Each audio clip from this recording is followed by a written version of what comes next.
Tuhan, aku rindu. Tuhan, aku siap.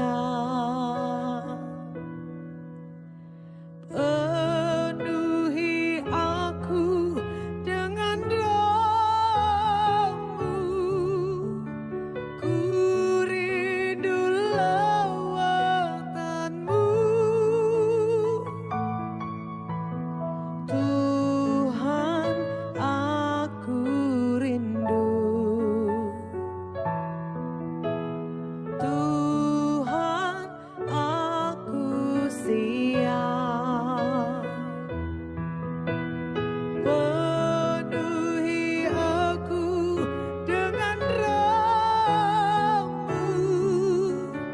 Ku rindu lawatan-Mu. Shalom kepada seluruh jemaat yang terkasih di dalam Tuhan Yesus Kristus. Selamat datang di ibadah online El Glow Church Kelapa Gading. Dan bagi Bapak Ibu yang baru pertama kali bergabung bersama kami mengucapkan selamat datang dan selamat bergabung. Serta Bapak Ibu boleh menghubungi nomor sekretariat yang tertera di layar kaca Bapak. Tuhan, tiada yang lain, hanya Kau satu di hatiku. Haleluya. Sekarang, mari kita persiapkan hati kita untuk bersama-sama menikmati hadirat Tuhan dalam ibadah online hari ini. Tuhan Yesus memberkati. Shalom Bapak Saudara, selamat hari Minggu. Saya percaya kita bersuka cita karena Tuhan. Amin. Kita menari bersama-sama karena kebaikan Tuhan. Yang setuju, berikan sorak-sorai, katakan haleluya. Woo! Yeay! Amin.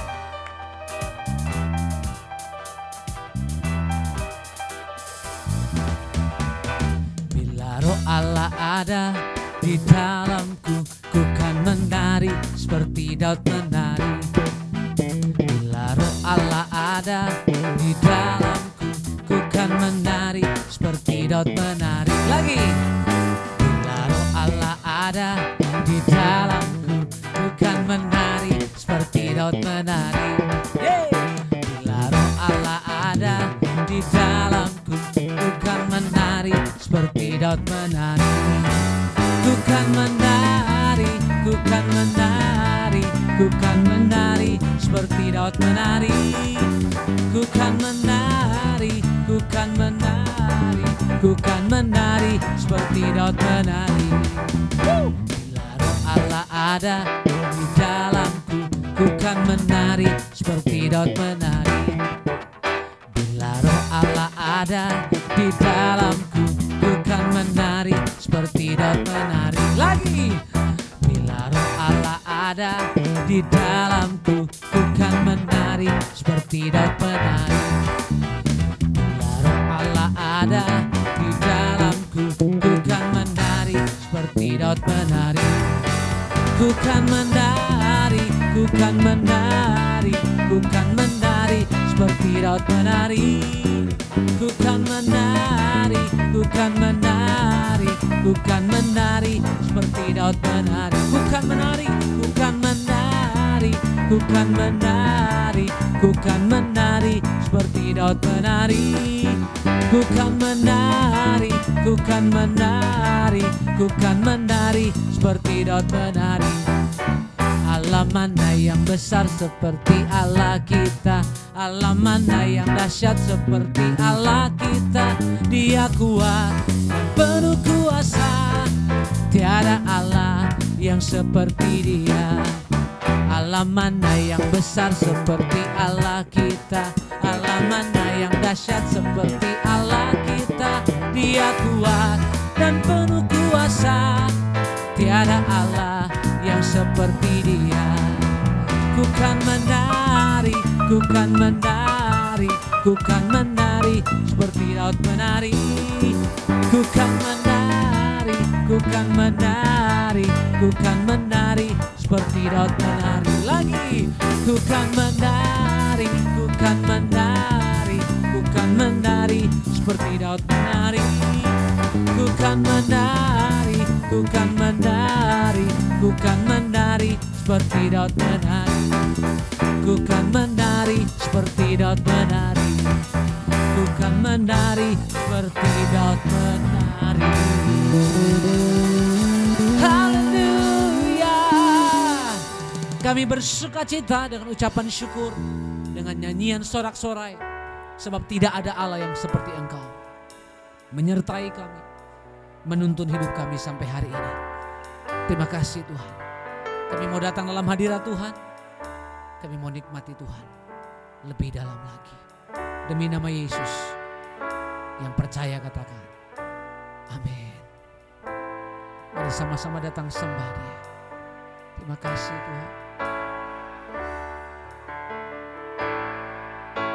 Seperti rusa rindu sungaimu, jiwaku rindu Engkau. Kaulah Tuhan hasrat hatiku, ku rindu menyembahmu. Katakan Engkau kekuatan, Engkau kekuatan dan perisaiku. Kepadamu rohku berserah. Kaulah Tuhan hasrat hatiku, ku rindu menyembahmu. Panggil namanya, katakan Yesus, Yesus, Kau berarti bagiku. Yesus, Yesus, Kau segalanya bagiku. Mari nyatakan sekali lagi di hadapan Tuhan.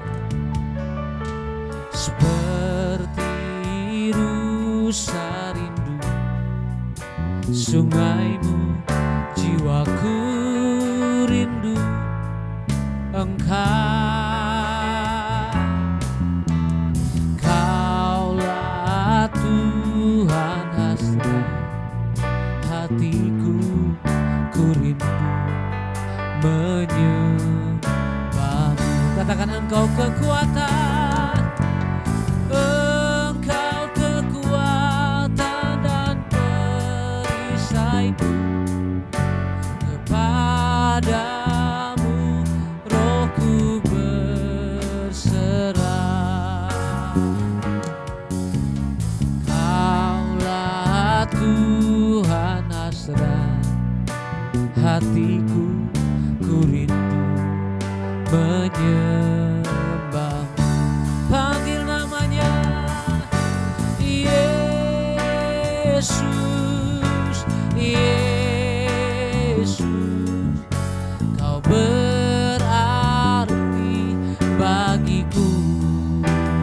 Oh Yesus, Yesus, Kau segalanya. Sekali lagi panggil namanya Yesus, Yesus, Kau berarti bagiku. Oh Yesus, Yesus, Kau segalanya. Mari jemaat Tuhan nyatakan Engkau kekuatan dan perisaiku. Engkau kekuatan dan perisaiku. Kepadamu rohku berserah. Kaulah Tuhan hasrat hatiku, ku rindu sekali lagi katakan, Engkau kekuatan, Engkau kekuatan dan perisaiku.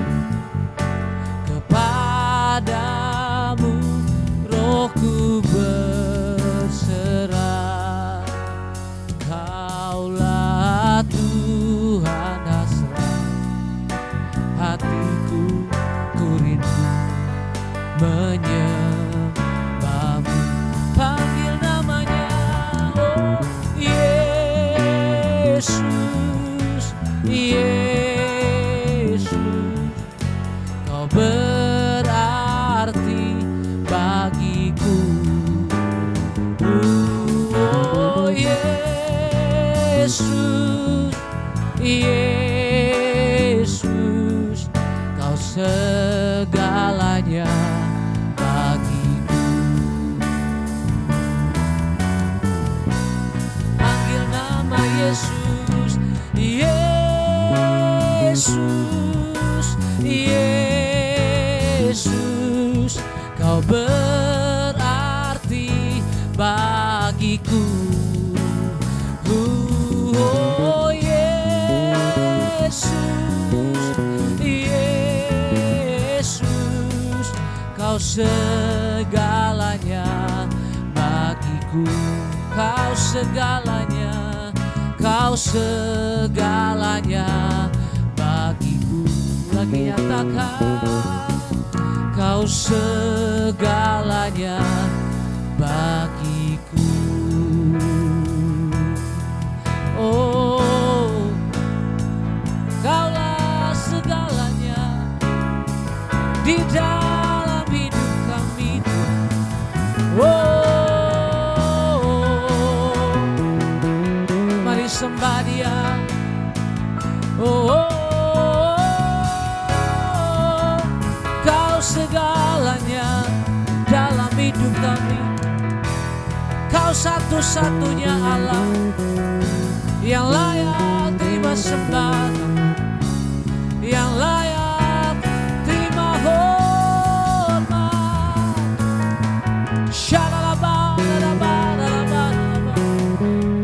Mari angkat suaramu sembah Dia. Oh, kau layak terima pujian, kau layak terima sembah kami.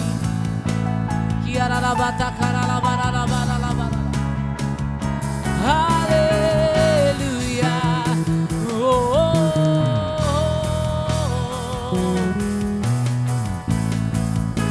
Haleluya.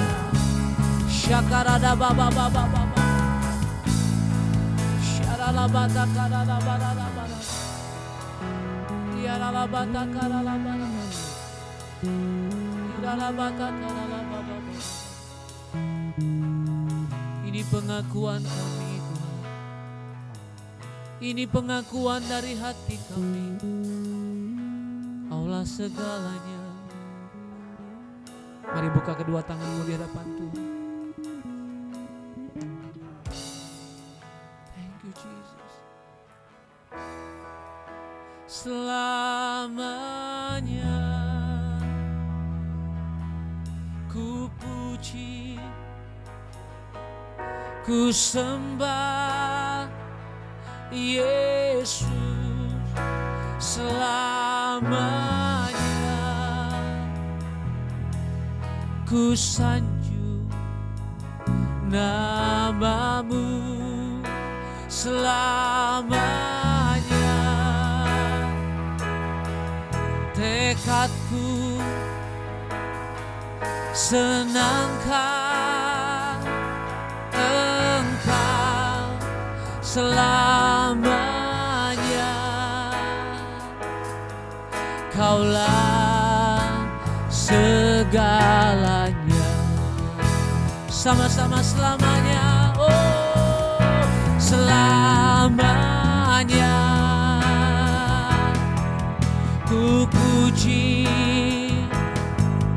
ku sembah Yesus. Selamanya ku sanjung namamu selamanya, selamanya. Tekadku, katakan senangkan, senangkan Engkau selamanya. Kaulah segalanya. Angkat kedua tanganmu, cuma Tuhan, angkat suaramu, katakan selamanya. Ku puji, ku sembah Yesus selamanya. Ku sanjung namamu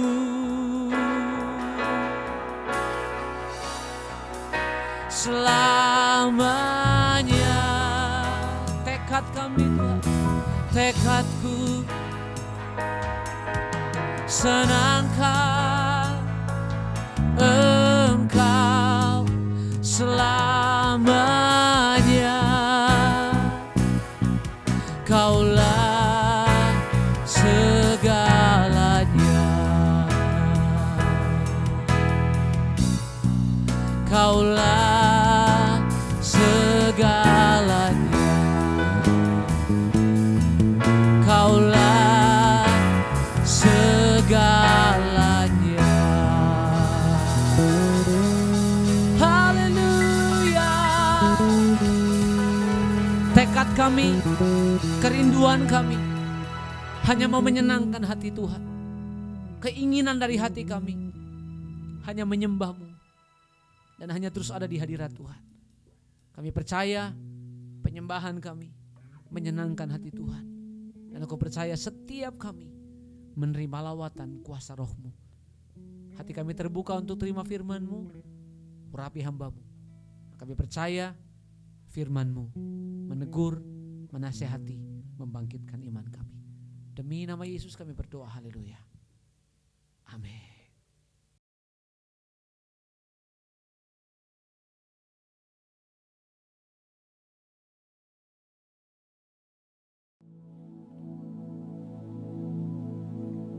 Shalom semuanya. Pada waktu Tuhan Yesus ditanya oleh murid-muridnya tentang tanda kedatangannya kembali dan tanda kesudahan dunia ini, Tuhan Yesus menjawab dalam Lukas 21 ayat 11 bahwa salah satunya adalah penyakit sampar. Sampar dapat diartikan sebagai pandemi. Jadi COVID-19 ini adalah salah satu tanda dari kedatangan Tuhan Yesus kembali dan tanda kesudahan dunia ini.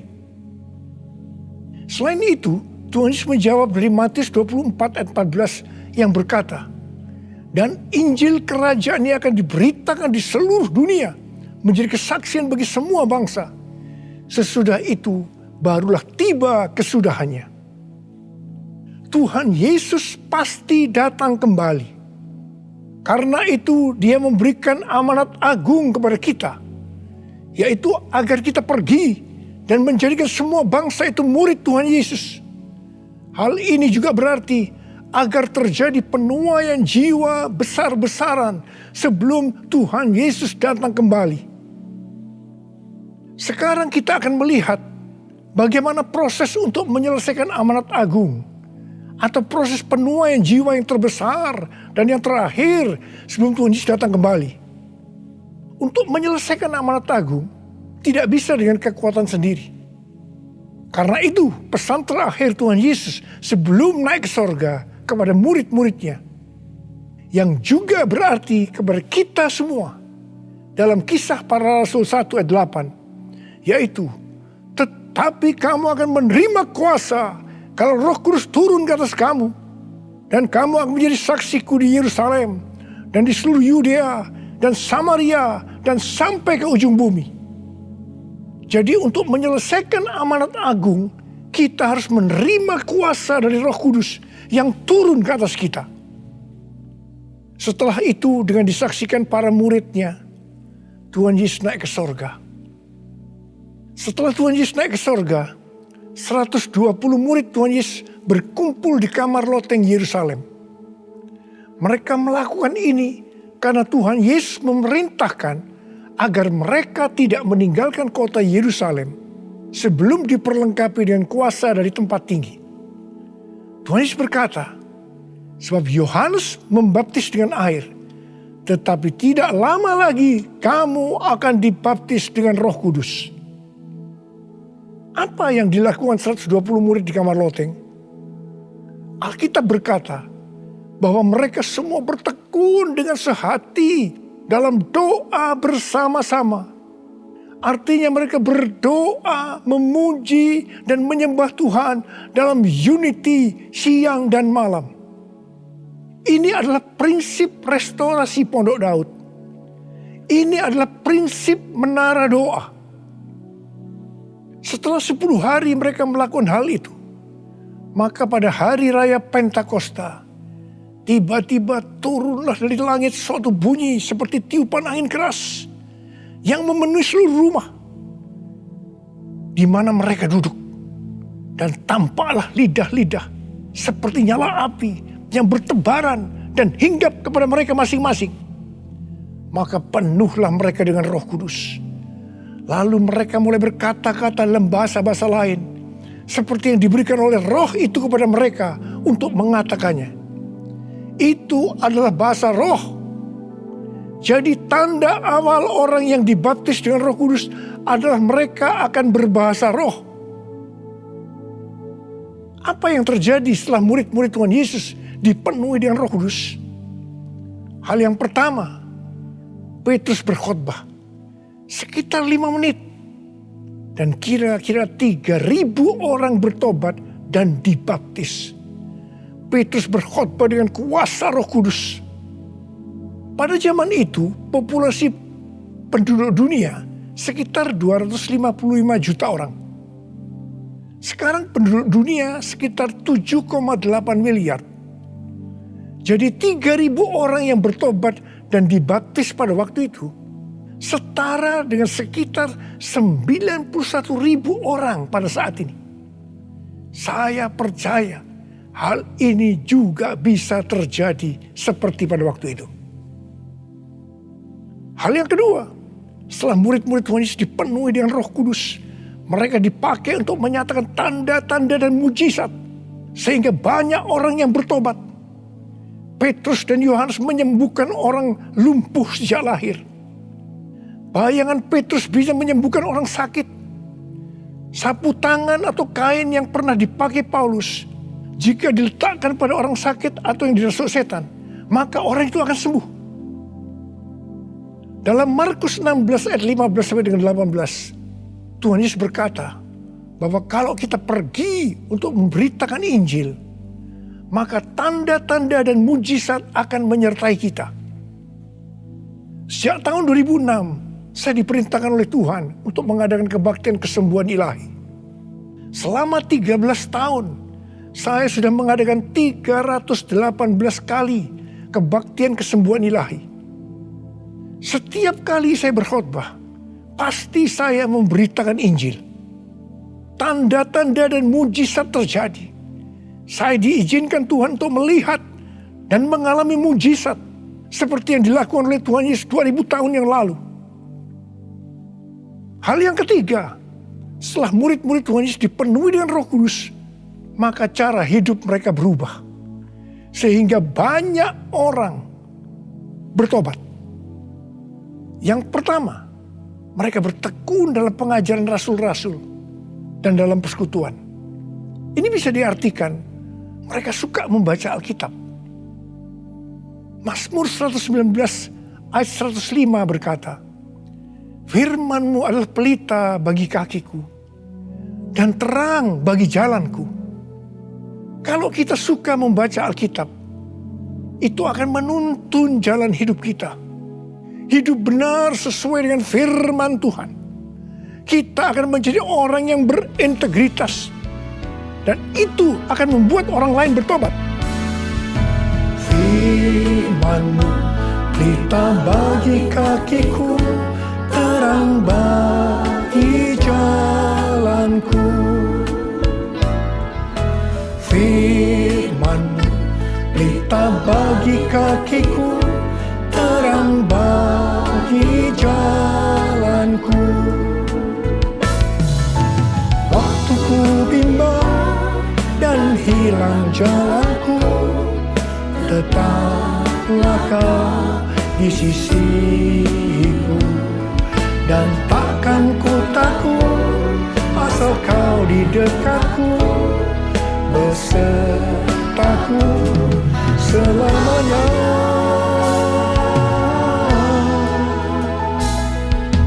Firman pelita bagi kakiku, terang bagi jalanku, terang bagi jalanku, terang bagi jalanku.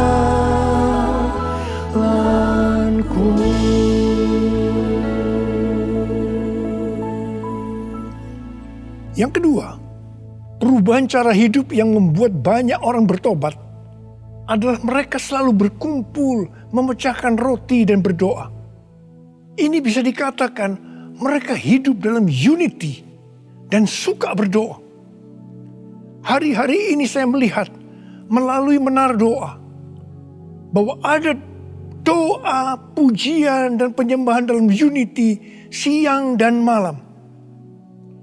Saya melihat melalui Third Pentecost Azusa Street Prayer Tower ada doa yang bertalu-talu untuk pencurahan Roh Kudus yang dahsyat melalui Pentakosta ketiga.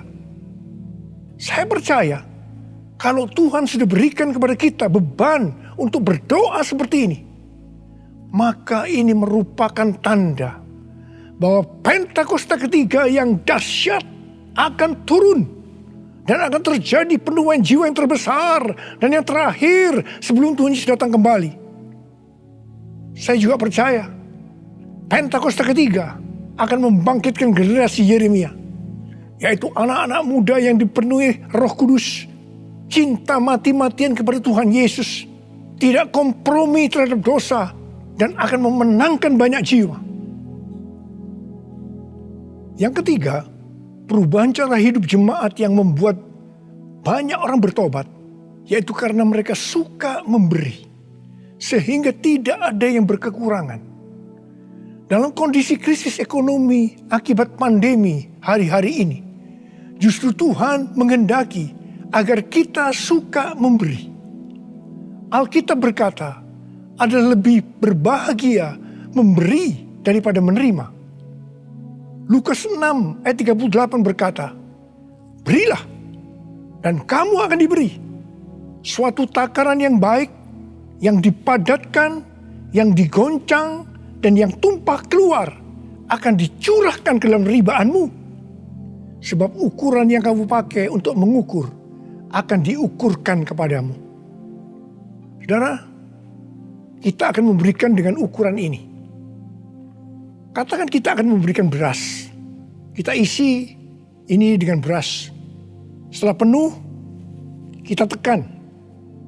Digoncang-goncang. Permukaannya turun enggak? Turun. Tambah lagi berasnya. Tekan lagi. Digoncang-goncang. Masih turun, tambahi lagi beras. Goncang-goncang, ditekan. Kalau sudah tidak turun lagi, masih ditambah ini. Tambah sampai tumpah-tumpah keluar. Dan itulah yang akan dicurahkan ke dalam ribaanmu. Saudaraku yang kasih Tuhan, ini berarti kalau kita memberikan dengan ukuran ini, Tuhan akan memberikan kepada kita mungkin 100 kali lipat dari ini. Katakan amin. Haleluya. Aku percaya berkat-Mu atasku melimpah, kebajikan, kemurahan selalu mengikutiku. Ku puji, ku sembah Kau Tuhan.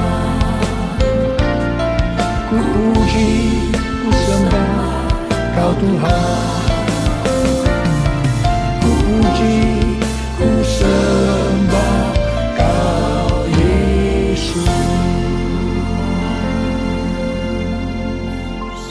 Yang keempat, perubahan cara hidup jemaat yang membuat banyak orang bertobat, yaitu mereka selalu bergembira dengan tulus hati sambil memuji Allah. Hidup dengan tulus hati artinya hidup sebagai orang yang berintegritas. Jadi perubahan-perubahan yang terjadi dalam cara hidup jemaat yang membuat banyak orang bertobat adalah mereka suka membaca Alkitab. Mereka suka berdoa. Mereka hidup dalam unity. Mereka suka memberi. Mereka suka memuji Allah dan bergembira. Tulus hati atau hidup berintegritas. Dikatakan bahwa mereka disukai semua orang. Dan tiap-tiap hari jumlah orang yang diselamatkan bertambah. Haleluya!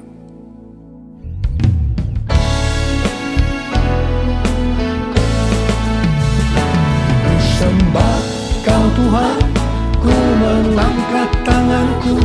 Selamanya Kau ajaib bagiku. Sembah Kau Tuhan, ku mengangkat wajahku. Selamanya Kau hebat bagiku.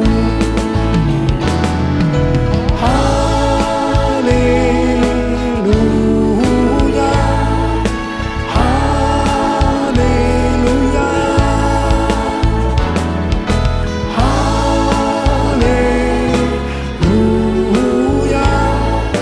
haleluya, haleluya, haleluya, haleluya.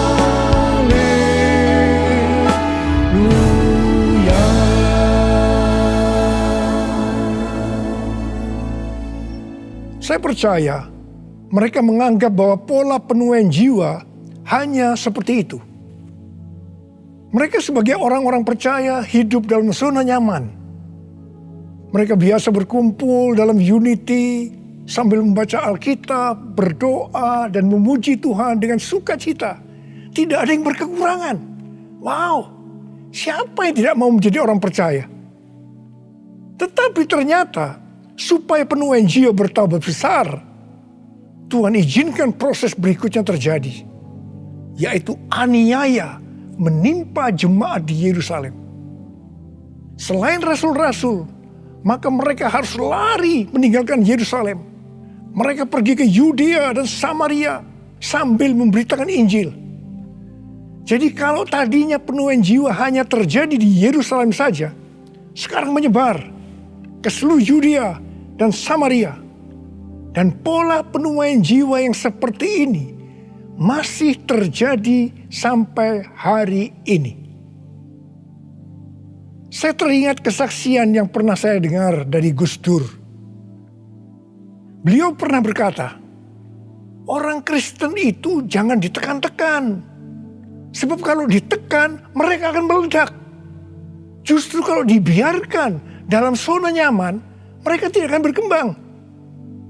Karena itu, Tuhan izinkan hari-hari ini penderitaan, aniaya itu terjadi di antara orang-orang percaya.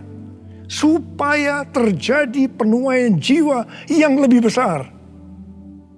Saya percaya melalui masa pandemi COVID-19 yang membuat kita tidak nyaman. Banyak mengalami tekanan-tekanan. Ada yang mengalami sakit, bahkan ada yang meninggal. Tetapi justru ini akan mempersiapkan penuaian jiwa yang terbesar dan terakhir dalam era Pentakosta ketiga ini. Sebelum Tuhan Yesus datang kembali. Melalui semuanya ini, mari kita katakan bersama-sama, Tuhan Yesus, Engkau baik. Engkau sungguh baik dan sangat baik. Taruh tangan di dada kita kepada saya. Kepada saya. All my life you have been faithful. All my life you have been so good. With every breath that I am able, I will sing the goodness of God. All my life you have been faithful. All my life you have been so good. With every breath that I am able, I will sing of the goodness of God. I will sing of the goodness of God. I will sing of the goodness of God.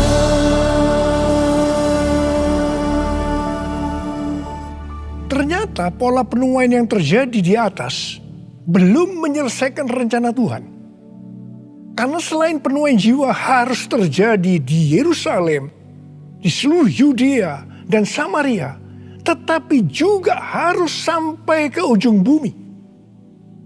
Tuhan mempunyai cara untuk membuat penuaian jiwa itu sampai ke ujung bumi, yaitu dengan terjadinya perubahan paradigma dalam pelayanan.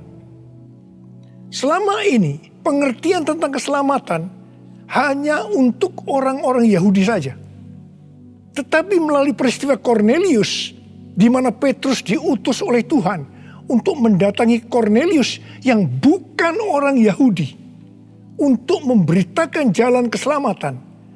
Akhirnya mereka mengerti bahwa ternyata keselamatan bukan hanya untuk orang Yahudi saja, tetapi untuk semua bangsa. Dan ini mengakibatkan terjadinya penuaian jiwa besar-besaran. Haleluya. Jadi, mereka tidak hanya mengabarkan Injil di Yerusalem, Yudea, dan Samaria saja. Tapi sekarang mereka, termasuk kita juga, pergi ke seluruh dunia. Proses perubahan paradigma dalam pelayanan itu tidak mudah. Petrus harus diyakinkan oleh Tuhan. Kalau Tuhan berkata halal, jangan kamu berkata haram. Orang-orang yang bukan Yahudi adalah haram di mata orang Yahudi. Proses itu masih terus berlanjut untuk memberikan pengertian kepada orang-orang Yahudi, golongan bersunat dan juga orang-orang Farisi yang sudah bertobat, di mana mereka berpendapat bahwa orang yang bukan Yahudi yang percaya kepada Tuhan Yesus harus disunat dan diwajibkan mengikuti hukum-hukum Musa. Tetapi melalui sidang di Yerusalem, akhirnya mereka mengerti dan bisa menerima bahwa keselamatan bukan hanya untuk orang-orang Yahudi saja, tapi untuk semua bangsa.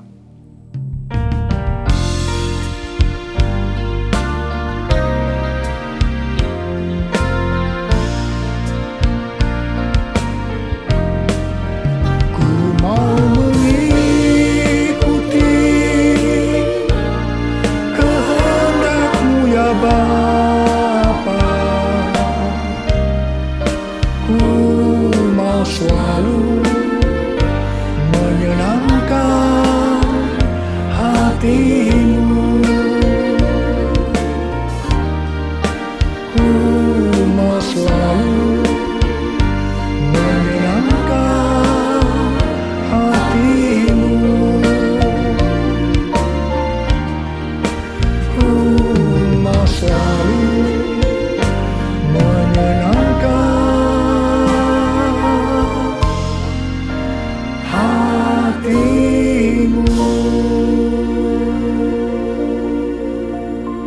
pada waktu awal pelayanan saya pernah mengalami apa yang disebut dengan perubahan paradigma dalam pelayanan. Jadi pengertian orang-orang Kristen pada waktu itu adalah kalau beribadah hari Minggu harus di gedung gereja. Ibadah di tempat-tempat selain gedung gereja dianggap haram. Pengalaman gereja kita di Bandung bisa saya katakan sebagai pengalaman yang unik. Pernah dalam kurun waktu 1 tahun, setiap minggu kita harus pindah tempat ibadah. Dan setelah berjalan 1 tahun, kita tidak mendapat tempat kebaktian lagi. Kecuali satu, yaitu sebuah nightclub yang bernama Paramount. ini pasti tempat haram. Tapi justru Tuhan hanya sediakan tempat ini. Dan Tuhan hanya berkata kepada saya, apa yang aku katakan halal, jangan kamu berkata haram. Di tengah kecaman yang cukup banyak, kita berbakti di tempat itu justru sampai 3 tahun. Dan melalui tempat yang haram tadi, kita menuai jiwa-jiwa yang dianggap haram juga. Mereka yang tadinya mau ke nightclub, istilah mereka kesasar ke gereja dan bertobat. Tidak sedikit dari mereka yang sekarang ini menjadi pelayan Tuhan. Wow! Melalui peristiwa ini, kita diberikan pengertian bahwa bagi Tuhan tidak masalah tempat yang akan kita pakai untuk beribadah. Meskipun itu bukan gedung gereja. Dan mungkin di tempat yang haram. Kalau kita tidak peka terhadap kehendak Tuhan, tempat kebaktian untuk jiwa-jiwa yang bertobat pada waktu itu tidak akan mencukupi kalau hanya di gedung gereja saja. Karena waktu itu sedang terjadi penuaian jiwa yang besar di Indonesia. Selain itu, orang-orang yang mau ke gereja untuk pertama kali, karena bukan di gedung gereja, menjadi lebih mudah. Jadi itu cara Tuhan untuk terjadinya penuaian jiwa besar-besaran.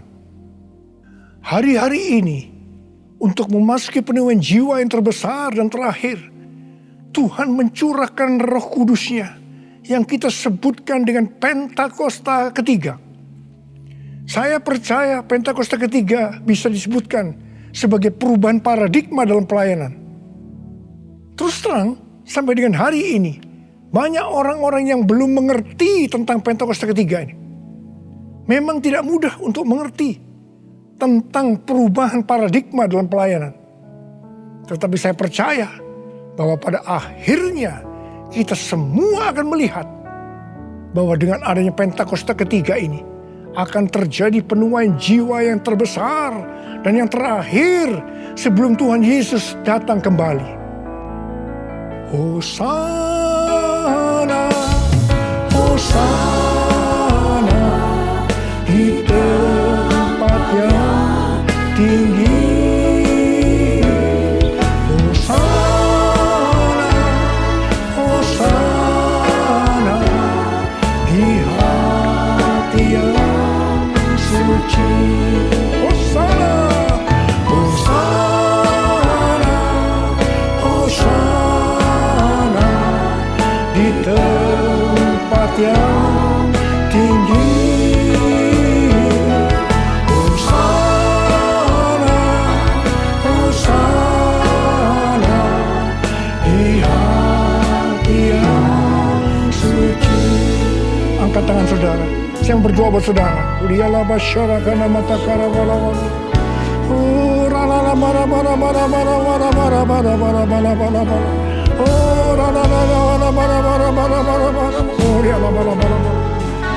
Tuhan, hamba berdoa buat umat-Mu ya Tuhan. Hamba berdoa biarlah mereka boleh mengerti tentang perubahan paradigma hari-hari ini Tuhan melalui Pentakosta ketiga. Bapa, pakai kami semua ya Tuhan menjadi alat-Mu Tuhan, menjadi alat-Mu untuk menyelesaikan amanat agung Tuhan Yesus. Untuk menyelesaikan amanat agung Tuhan Yesus. Untuk menyelesaikan amanat agung Tuhan Yesus. Tuhan, curahkan pengurapan-Mu saat ini kepada Tuhan. Terima pengurapan Tuhan. Terima. Terima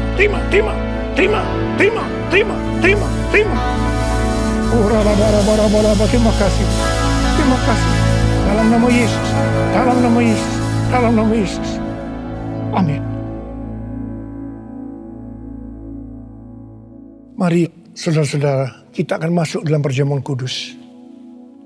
Kita akan mengingat ayat ini. Sebab setiap kali kamu makan roti ini dan minum cawan ini, kamu memberitakan kematian Tuhan sampai Ia datang. Perjamuan kudus adalah perjamuan Tuhan Yesus sendiri. Setiap kali kita masuk dalam perjamuan kudus, Tuhan Yesus selalu berkata, biarlah ini menjadi peringatan akan daku.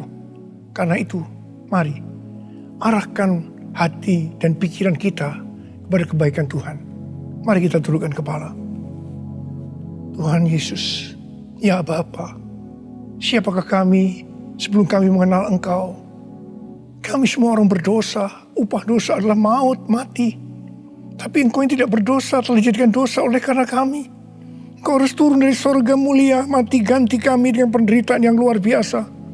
Sungguh kalau kami pikirkan betapa baiknya Engkau Tuhan. Betapa baiknya Engkau ya Aba. Engkau jadikan kami sebagai anak-anak-Mu. Engkau yang memberkati, Engkau menuntun, Engkau membela. Engkau melindungi, Engkau menyembuhkan kami.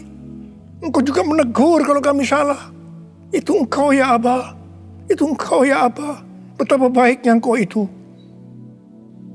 Saudara, Tuhan akan memberkati saudara dan saya melalui perjamuan kudus. Dan Tuhan berkata, kita harus makan dan minum dengan cara yang benar. Karena itu masing-masing sekarang berdoa. Introspeksi. Lihat keadaan dirimu masing-masing sebelum kita makan dan minum perjamuan kudus ini. Lihat, kalau saudara diingatkan ada dosa yang selama ini belum diselesaikan dengan Tuhan. Mari katakan, ampuni saya Tuhan. Ampuni saya. Ampuni saya Tuhan. Katakan, ampuni, ampuni. Ampuni. Ampuni kami Tuhan. Ampuni kami. Ampuni hamba-Mu. Ampuni kami semua. Bapa, terima kasih. Kau melihat anak-anak-Mu sedang meminta ampun padamu. Layakkan kami untuk masuk dalam perjamuan kudus ya Aba. Terima kasih. Dalam nama Yesus kami berdoa. Amin. Sekarang mari kita masuk dalam perjamuan kudus dengan mengangkat tangan kita dengan roti di tangan kanan kita tinggi-tinggi. Sebab apa yang telah kuteruskan kepadamu telah aku terima dari Tuhan. Yaitu bahwa Tuhan Yesus pada malam waktu ia diserahkan mengambil roti. Dan sesudah itu mengucap syukur atasnya. Yang memecah-mecahkannya. Dan berkata, inilah tubuhku yang diserahkan bagi kamu. Perbuatlah ini menjadi peringatan akan aku. Sudah dikasih Tuhan, bukankah roti yang kita pecah-pecahkan ini adalah persekutuan kita dengan tubuh Kristus?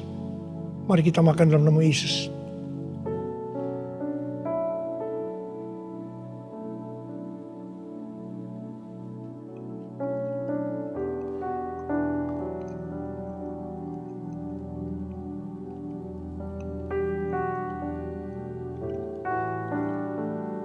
Mari angkat cawan di tangan kanan kita tinggi-tinggi. Demikian juga ia mengambil cawan sesudah makan lalu berkata, cawan ini adalah perjanjian baru yang dimeterkan oleh darahku. Perbuatlah ini setiap kali kamu meminumnya menjadi peringatan akan aku. Sudah dikasih Tuhan, bukankah cawan pengucapan syukur yang atasnya kita ucapkan syukur adalah persekutuan kita dengan darah Yesus. Mari kita minum dalam nama Yesus.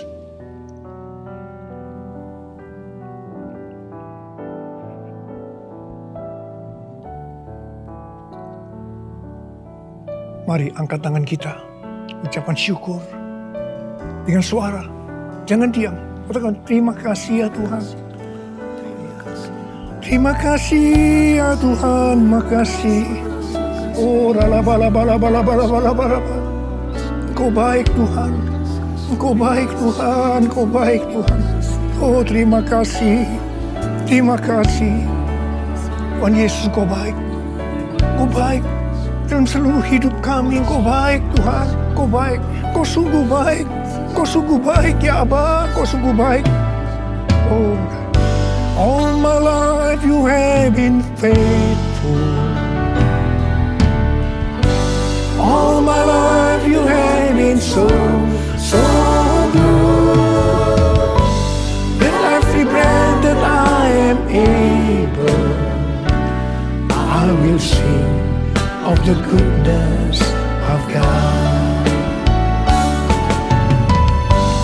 All my life you have been faithful. All my life you have been so good. With every breath that I am able, I will sing of the goodness of God. I will sing of the goodness of God. I will sing of the goodness of God.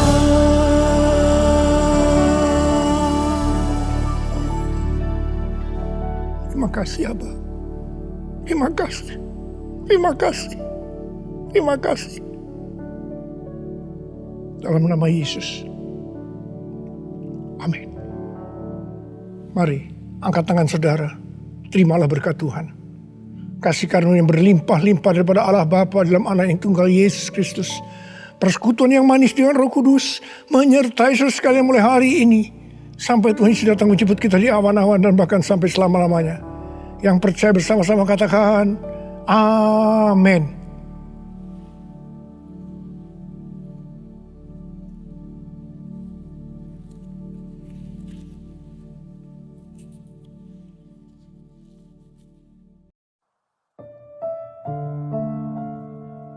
Tuhan,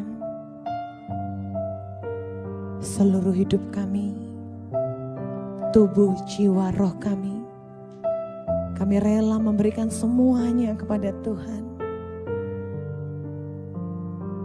Kami mau intim kepada Engkau, kami mau dekat kepada Tuhan, kami mau mendekat kepada Bapa kami. Jamahlah kami Bapa, pulihkan kami Tuhan, tuntunlah langkah kami Tuhan. Bahkan kami percaya kami yang sakit kami sudah disembuhkan oleh Tuhan. Kami akan mendengar setiap panggilan-Mu Tuhan.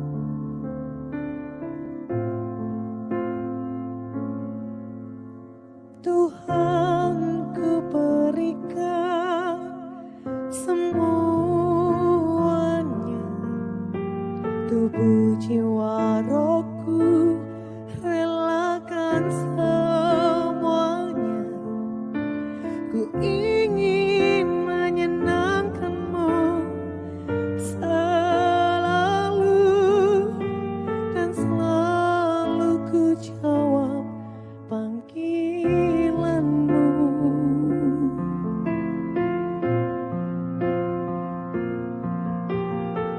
Sambut Yesus.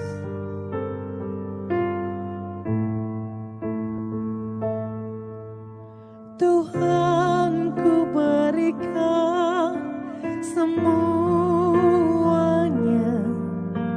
tubuh, jiwa, rohku, relakan semuanya.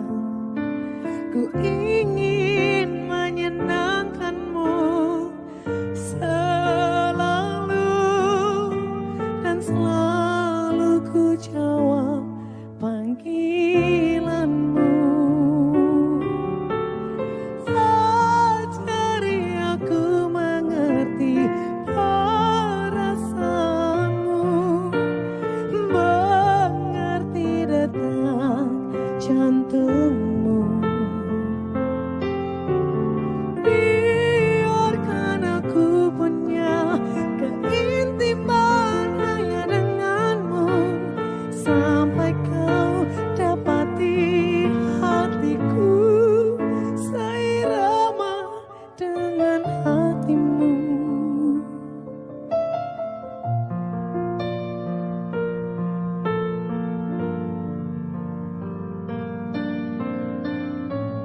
Oh Tuhan, Tuhan, ku berikan semuanya,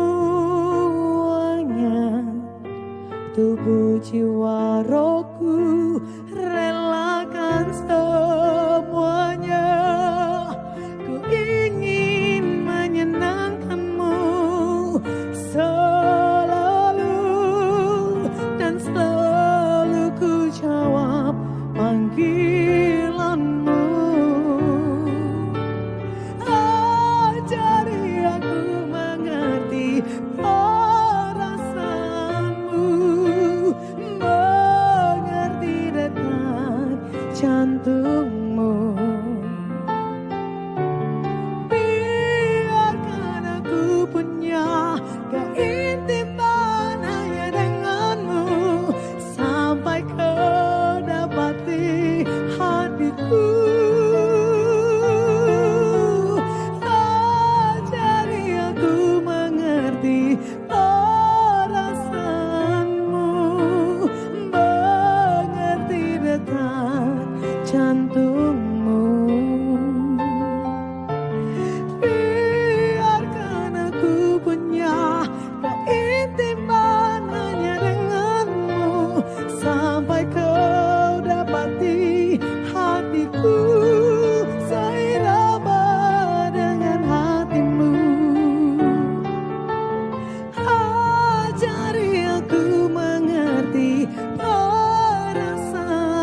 hatiku seirama dengan hatimu. Bapak Ibu Saudara, bukalah hatimu kepada Tuhan. Ajari kami Tuhan, ajari kami Tuhan. Kami mau mendengar setiap perkataan-Mu. Kami mau melakukan setiap perintah-Mu. Kami mau dekat kepada Tuhan. Kami tidak lagi merasa sendiri. Tapi Tuhan yang ada bersama dengan kami. Terima kasih.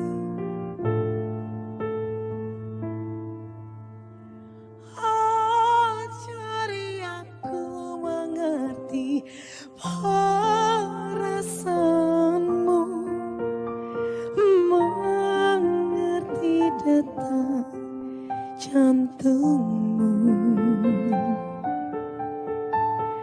Biarkan aku punya keintiman hanya denganmu, sampai kau dapati hatiku seirama dengan hatimu.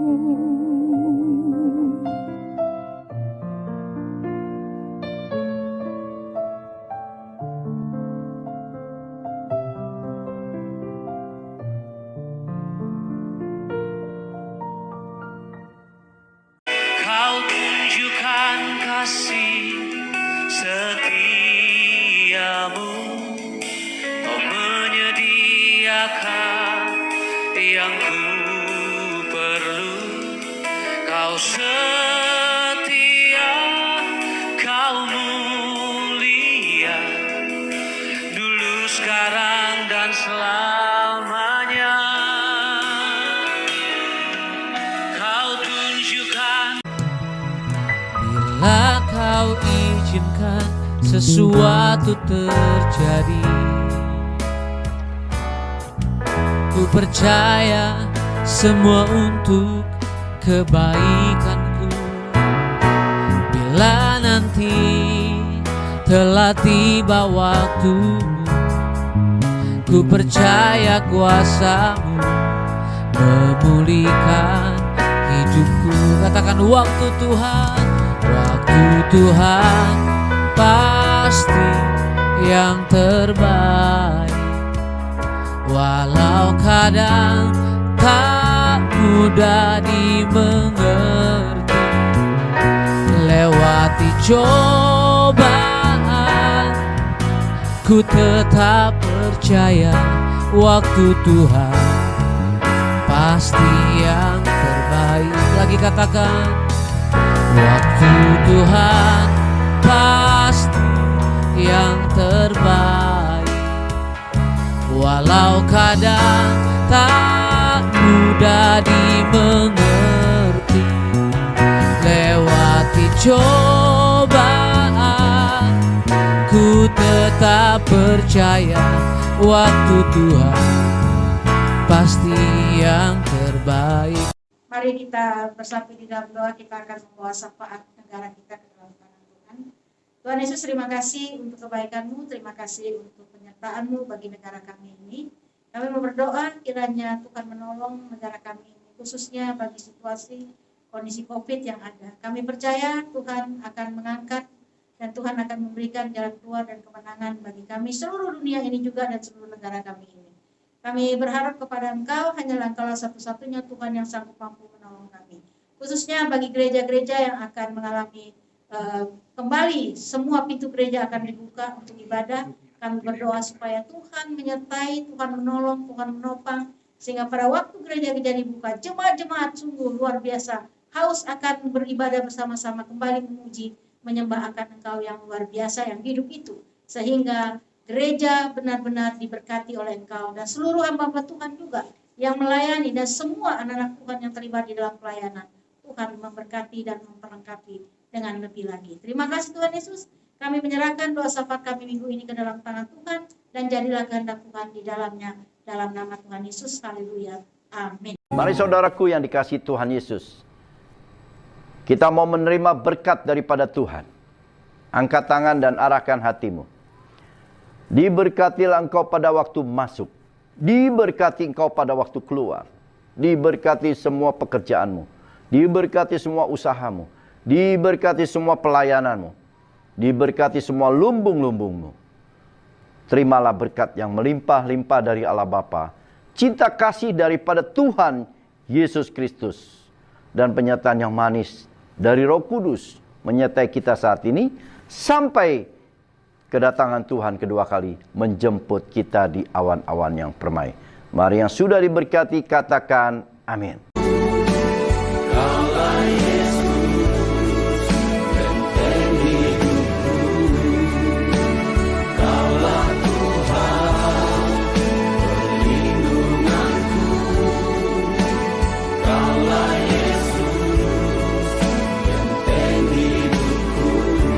Berikan kemuliaan bagi Yesus. Haleluya.